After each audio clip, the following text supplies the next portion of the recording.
భారీ వర్షాలు అల్లకల్లోలం సృష్టిస్తున్నాయి. హిమాచల్ ప్రదేశ్, ఢిల్లీ, ముంబైలో భారీ వర్షాలు కురుస్తున్నాయి.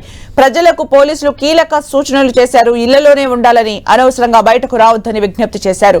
ఢిల్లీలోనూ వర్షం దంచుకొట్టింది. 3 గంటల పాటు ఏకధాటిగా కురిసిన వర్షానికి చాలా ప్రాంతాలు జలదిగ్బంధంలో చిక్కుకున్నాయి. భారీ వర్షాలకు జనజీవనం అస్తవ్యస్తంగా మారింది. అటు యూపీలోని పలు ప్రాంతాల్లో ఎడతెరిపి లేకుండా వర్షాలు కురుస్తున్నాయి.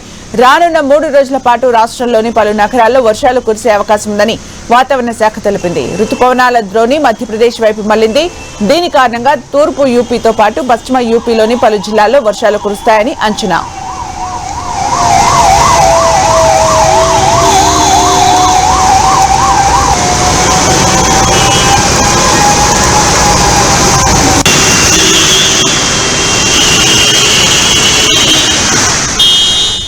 హిమాచల్ ప్రదేశ్, ఉత్తరాఖండ్ వంటి కొండ ప్రాంతాల్లోనూ వరదలు బీభత్సం సృష్టిస్తున్నాయి.